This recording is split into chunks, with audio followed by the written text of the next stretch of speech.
You are about to cross a threshold, a place where reality shifts and the familiar becomes unrecognizable. Shadows hold secrets, and time bends to reveal the unknown. Welcome to Enigmatorium.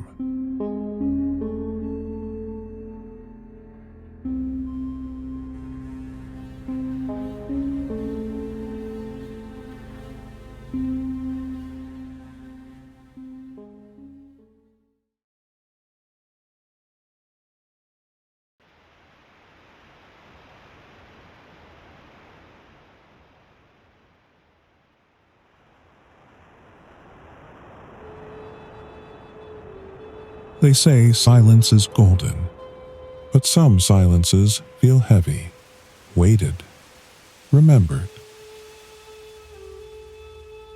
At exactly 7:17 a.m. each morning, she woke. Not by alarm, not by intention, but by something softer, something less precise, like a memory brushing past. She was never an early riser. That came later, after everything else had gone quiet. Up next on Enigmatorium, the silent hour.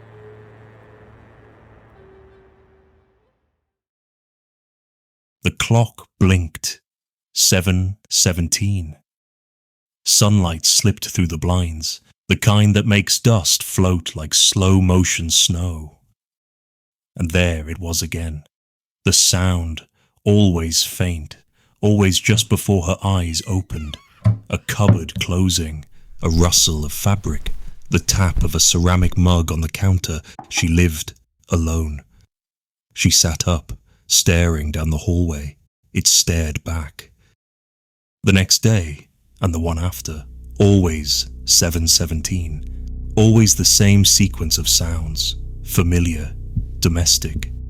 She padded through the house in her robe, half hoping to catch something, or someone. She didn't, but memories came instead.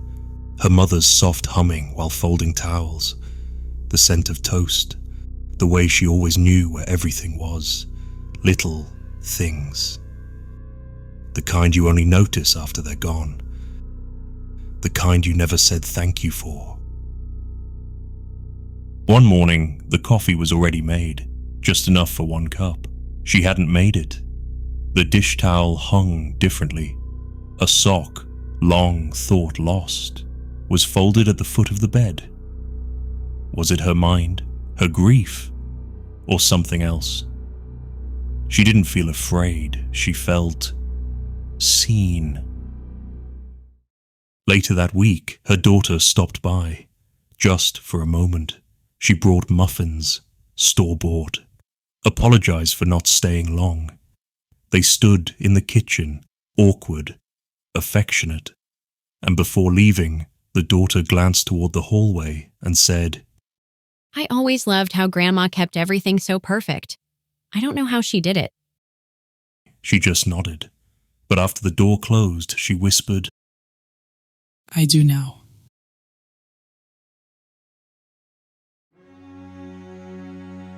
She sat at the kitchen table. Same chair her mother always used. The one with the worn cushion and the small tear no one ever fixed. And she whispered, "I'm sorry, I didn't see it then. The lunches, the laundry, the way you let me believe it all just happened." In the silence that followed, she heard it.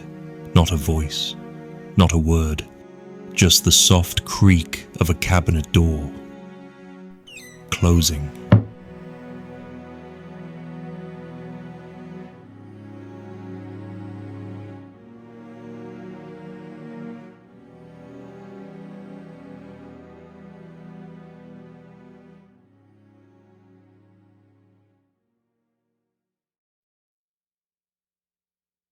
Some spirits don't want revenge. They don't want to scare you. They just want to be remembered. Carol wasn't one to make noise. not even when she was carrying the weight of it all. She folded clothes the way she carried burdens, small, quiet, and out of sight. But don't mistake her silence for softness. She was strong, a backbone wrapped in warmth. She held her family together with hands that never trembled, and a will that never asked for thanks. To the ones who worked in the background, not out of weakness, but out of love. This one's for Carol. This episode is dedicated to my mom, Carol. She never asked to be noticed, but everything I notice now is because of her. If you're lucky enough to still have your mom, or someone who mothered you, tell them before the cupboard closes again.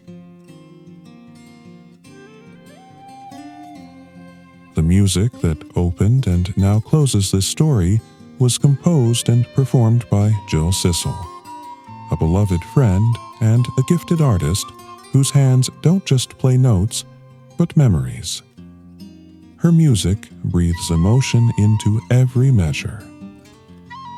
To learn more about Jill and her work, look in the show notes.